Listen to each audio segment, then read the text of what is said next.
Elandskloof is 'n restitusieplek.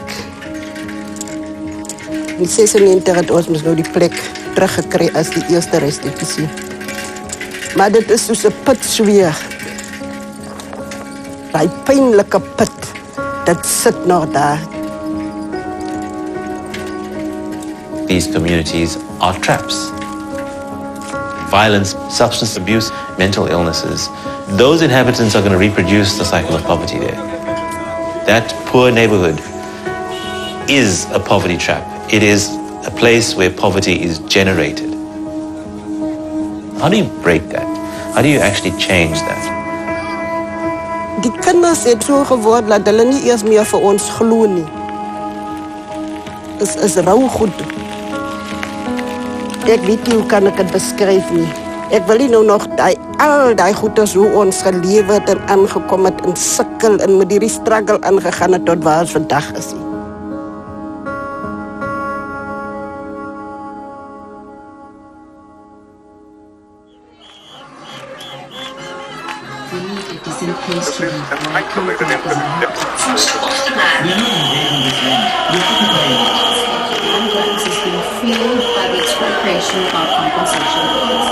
This is a moment both of danger and of opportunity, and we have to seize it as a society. The controversies, the levels of panic create a real opportunity for us to begin to come back to the land question, to land reform, and to debate how to do it properly this time.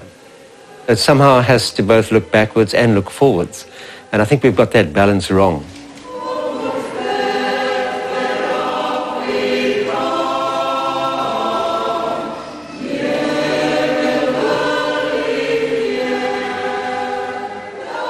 Kijk, dit was eindelijk een zaak wat een geschiedenis is. Ons was met een gemeenschap wat aan die kerk gebehoord het, aan die NG-kerk. Ons was met zending doeleindes.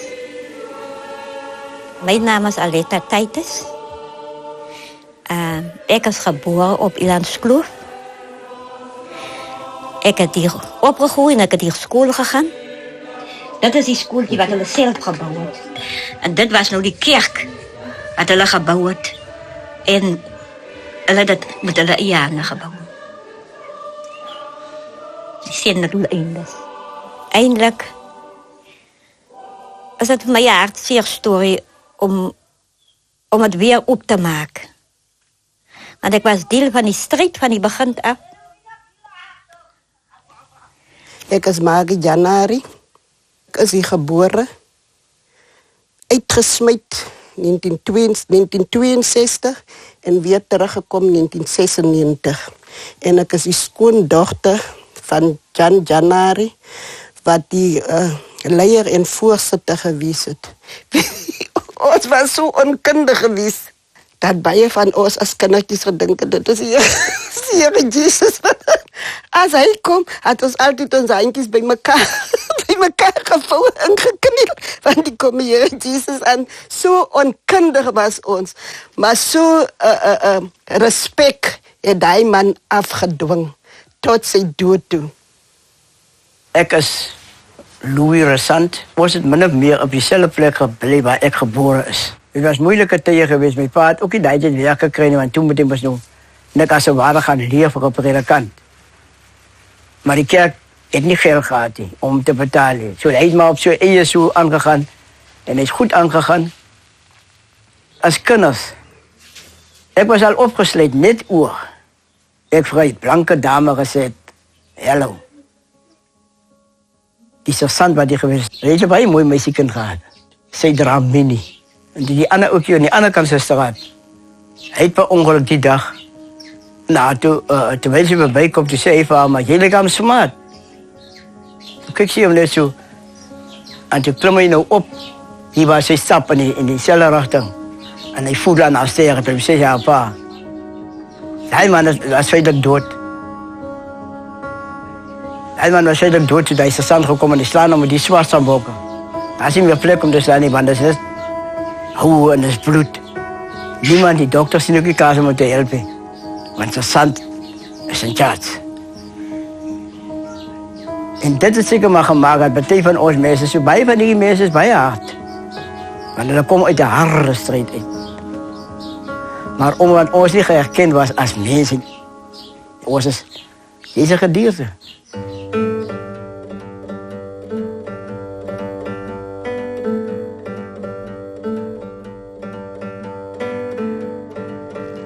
Uit hierdie plekke uit. Ons het net hierdie geken tussen hierdie berge. Ons was lief gewees vir hierdie plek, dit was ons alles. My pa het 'n donkieka gehad en 14 donkies. En 'n bees dan nou wat ons gemelk het. Ons het hoenders gehad. Jy gaan koop byvoorbeeld by iemand anders eiers. Daai ene slag, dan gaan koop, almal gaan koop by daai persoon vleis of wat ook al so, het ons gelewe onder mekaar. So ons het nie geken van honger en daai tipe dinge nie. Ons het geplant, vruchtebome gehad, al die goed. So ons was nie 'n arm volk, gemeenskapie. Ons was 'n ryk volk, ons het 'n standaard gehad. Ons het nie liaand gestaan nie. Nou, die kerk het vir ons mense gesê, soos ons oupa hulle vir ons vertel het, dat hulle moet die gedeelte geld te betaal. Maar nou het hulle mos die geld van hulle self gehad, en dit is die rede waarom hulle op die grenslaas boeke gemaakt het, vir 'n 6 pence 'n pond. Ons het ons eie grond klaar betaal. Betaal julle klaar, dan is het julle eiendom. En soos onze mense dit gedoen het. By die einde van die dag, toen het behoort die grond aan ons, toen behoort aan die kerk.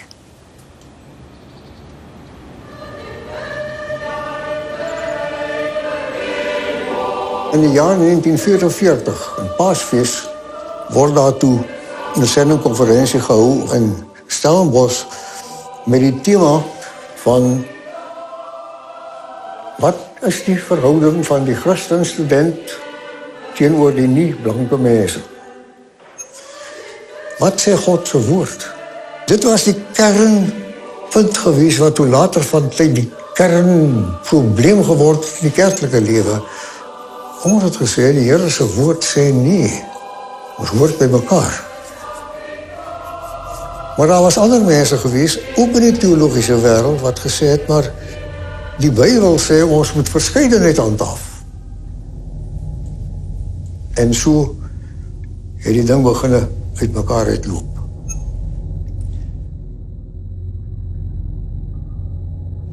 En het eerst die zending doen, één dat is geskrapt.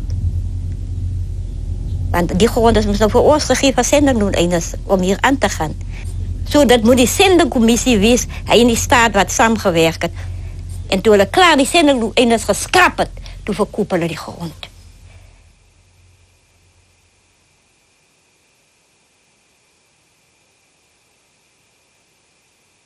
Ons het skool gegaan hoor. En ons het drome gehad. Ek kan by elkeen hoor 'n droom. Baie lag vir my, maar ek sê ek wil altyd 'n dokter gaan word. Nou die dag, ek sit in die skool. En een meisje sê vir my, dis julle huis wat daar brand. Mense, ek hardloop die deur soos julle nie gekom het, die dun beentjies van my. Ek hardloop, hulle kapitein my knikkel seker en ek huil. Toe ek by die huis kom, staan my pa op die leer en my ma hardloop met die emmer water om die dak nat te gooi. Die polisiewen kom en hy lei 11 man, want dit is nou die opstokers natuurlijk. My pa was een van die 11 man. En hy is die weg en ek hardloop langs die wen en ek huil, want my pa is daar in die wen. Maar voordat hulle vir ons gesê het stond, toe hulle al reeds ons diere hier uit na skip toe. Aan wie hulle dit verkoop het, aan boere, wat ook al, ek weet net, ons het niks teruggekry nie. Weet jy, die maandagoggend, toe kom die bulldozers in. Baie van ons mense is jammer, jy voel niks seer as jy praat oor die goed. Was nie bevoorrecht om jou meubels uit jy huis te vat nie. Bulldozers kom in 'n soort plan. En jy was ook nie so goed vir dit nie. Alles moet ons net so gelos het. En so het ons maar moet leer hier uitgetrek het.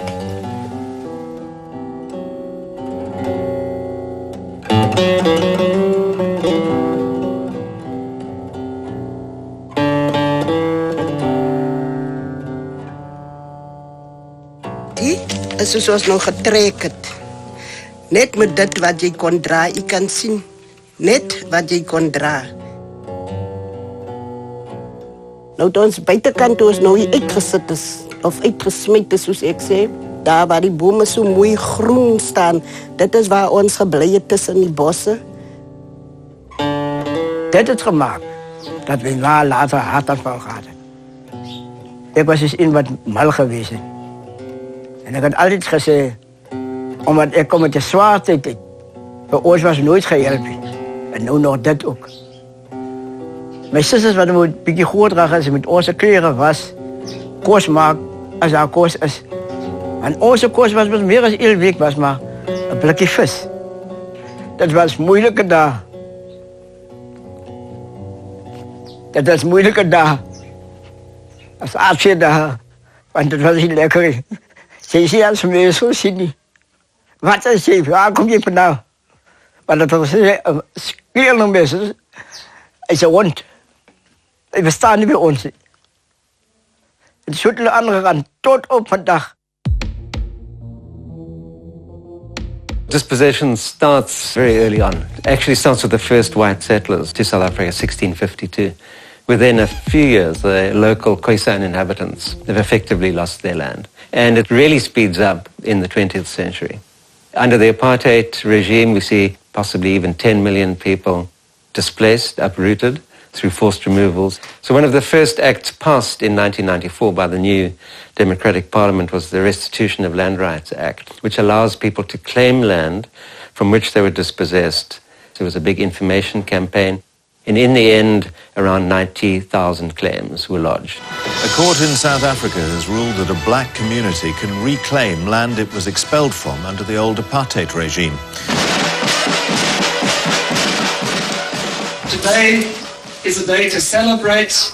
Today was a very well-chosen day, the day of reconciliation. Die droom had ons gedroom dat het vandaag waar geweest.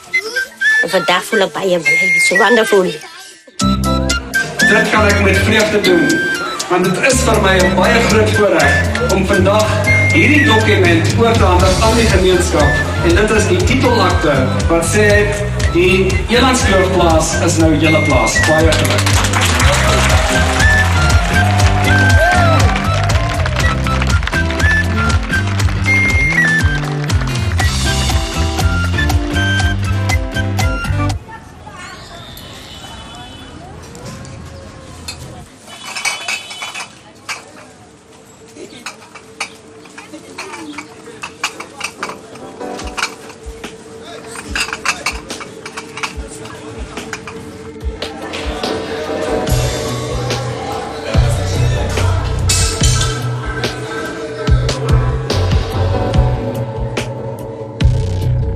In 1998 het ek weer teruggekom. En dit was maan, skyn beloof, sterre en alles.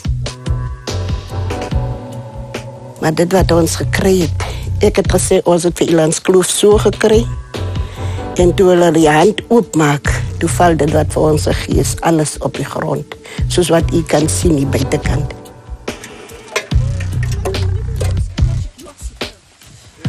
Die moes huise gebou word. Ons het nie eers selfoon opvangs nie.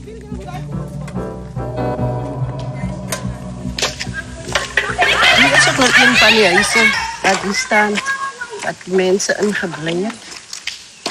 Wat ek nou so afgebrand het, tot op die is nou nie weer opbouw. Restitution by government is reckoned to be a success because they avoid distinguishing between urban and rural claims. Of the urban claims, most claims have been settled through cash payments. The rural claims, however, which affect far more people, hundreds and thousands of people, are proceeding very slowly. And of course, the problem is not only awarding land back, it's what happens thereafter. Ons het nie gekom niks doen nie, dit is nou wat ons klein boere. Dis aardappels wat geoes word hier. What we've seen in the redistribution program, as in restitution, is very poor planning. Consultants are brought in to develop business plans. Those consultants are usually drawn from the large-scale commercial farming sector. They're usually white. They're often failed farmers themselves, and they often impose wildly inappropriate business plans. Aletta? Ik kan je nog meer buitenkant dingen, so dit is wat ons doen. Ons groot mensen.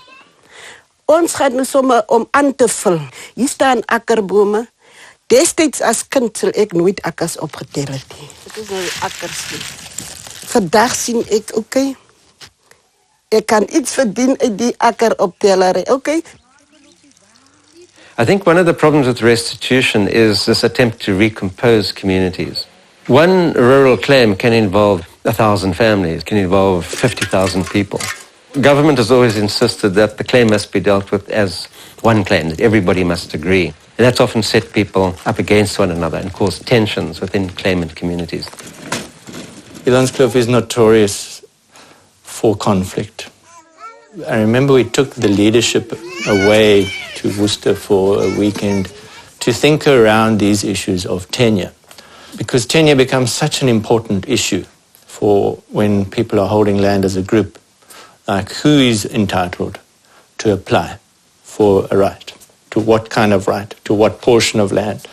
So, for example, the majority of the people at Elandskloof used to live around the church. But then you had a number of people who lived on buitenposte.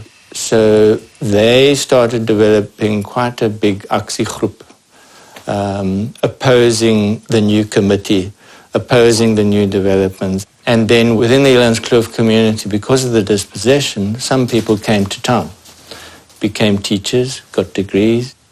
Others remained on the farms, some with no education at all. And so suddenly you're having this group of people, a community, going back and needing to think about how do we actually use and share our land. And that, of course, is all intermingled with race, class, gender. And there was a discussion and dispute around providing housing subsidies there. And we're now 21 years later, and people are still in shacks. It's just unbelievable. If an individual has a really bad experience, they have to go through therapy. And I don't think Elandskloof ever went through that. And I think we didn't actually understand sufficiently how the past needs to be taken into account in the present and in planning for the future. Baie keer wil die mense nie hê. Jy moet praat, selfs ons eie mense. As jy begin praat, dan sê hulle, is alweer 1962, 1962. Maar dit is soos 'n pitsweer. Wat oopgebas het, nou net hy boonste dinge het uitgekom wat ook al, maar hy pynlike pit, dit sit nog daar. Want ons kom uit 'n baie swaar tye uit. Dis nie dat die mens bereik op, maar dit is die wat ons het. Die mense is verslaaf aan tik, drank. Ek kan nou vir u, dit is net maar kan nou vir u gaan haal 'n kind. Sy is sy is 10 jaar oud. Hy kan eens verwagten. Hier het ek iemand wakker geskrik, toe breek hulle my kar in. Maar is nie die eerste keer, is die derde keer. Ek dink ek vanaand is genoeg. Genoeg is genoeg. Stel ek my klees op en haal my fever op spanning. Toe ek na die kar toe gaan, toe glip hy af by die muur. Ek skiet daar 2 skote om. Maar hy het geraas. Toe hardloop ek na hom, want ek wil hom doodskiet. En ek sê vir hom, ek gaan my ganse silencer aansit. Ik ga al zo groot, ik sluit die dier, stukje sluiten mijn zak. Ik kan niet eten. Zo'n groot plastic zak. Ik zei, klim daar aan die zak. Hij vraagt mij, hoe kom? Ik zei, klim je niet aan die zak. Ik heb net voor jou dood, dan wees. Schiet je zomaar nou dood. En dan gooi je dit zomaar je berg af. En niemand zal weten. En dan is zo'n goeie klappen. En dan ben ik, dat is alles voorbij.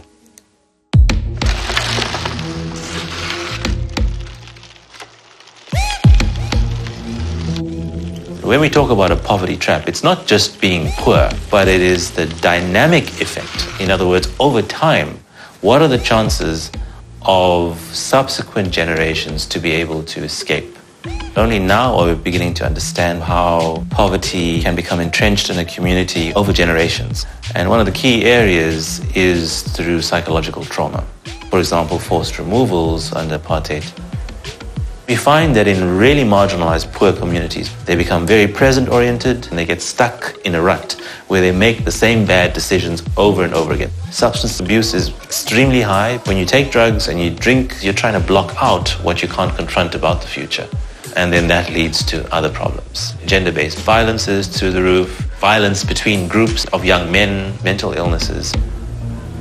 And imagine how that interplay between poverty and psychological trauma can amplify these longer-term dynamics.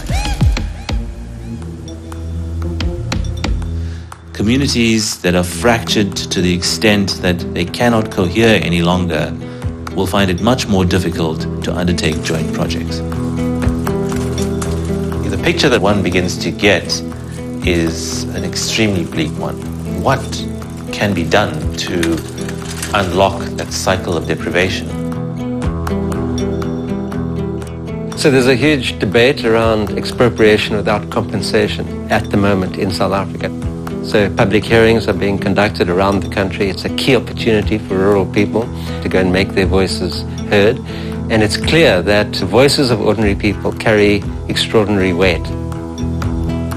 The people of Algeria and Klein Willem, Citrusdal, Elandskloof was constantly on the move because they was dependent on natural resources. Unemployment is such a real issue in the current community.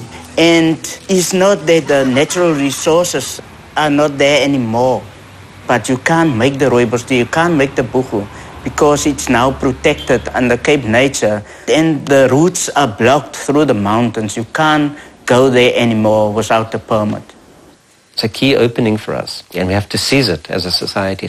And now is the time for test cases and to develop detailed policy. The question for rural people is not only rights to land, it satisfies some of their demands. It satisfies the demand for recognition of history, recognition of identity and belonging. But there's also this question of what you eat. You know, you can't eat rights. Dat wat ons ook nou doen, ons maak veldblomme, is seker ook nou nie vir die kinders. Want hulle het miskien iets hoër as wat ons doen is, maar ons maak veldblomme, dan het ons boego.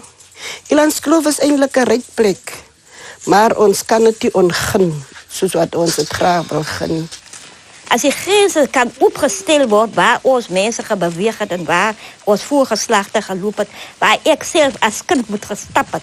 Ons kan teruggaan en ons eie weg gaan boege maak, dat het Queen Victoria aan ons gegee, né? For me, land reform creates the possibility of promoting a successful surplus-producing smallholder class of farm, which is what people are familiar with from their own history and actually which they're quite good at. As of course that's controversial, not everyone agrees, and I think there is a space for large-scale farming. But I think we need much more attention to how to support people to produce and to market. Markets make a huge difference. When markets arise, people start producing for those markets. So we're poised here in the present, between the past and creating a sustainable future. You can give people land, you can give people cash, and then the third option is to intervene, to go in there and to change people's perceptions. Want die is baie matrikulante, maar hulle het nie werk nie. Hulle gaan nou maar hier by die seisoen begin ook, wat er nou lemoene werk. Dink as dit seker so 500, 600 rand so. Young people are disproportionately overrepresented in terms of the unemployed in South Africa. And it is that crucial stage in adolescence where a lot of negative behaviors become entrenched. Maladapted beliefs about opportunities out there, about what is acceptable. By identifying promising young individuals who look like they have leadership potential, who look like they care about their communities, who could serve as potential role models, and provide them with a set of skills that allows them to tap into better opportunities, to access resources out there in the public domain, to better navigate the local political space. You can achieve success through those alternative mechanisms. Nou, heiderlik soos dinge nou is dit mos nou nie reg nie. En ons kinders glo nie vir ons nie, hulle weet nie wat om te glo nie. Kyk, hulle sê mos Elandskloof is 'n restitutieplek. Nou volgens my is restitusie, jy moet 'n ding mos nou restaureer, regmaak wat verkeerd is en teruggee wat weggeneem is, wat mos nou nie op Elandskloof gebeur het nie. Nou as dit herstel word en reg gemaak word, glo ek ons kinders sal vir ons glo en dan gaan hulle sien, maar dit is nie nodig dat hulle met hierdie goeders doen wat hulle nou doen nie. So hulle kan iets anders word en so. Ek dink daar is ook definitief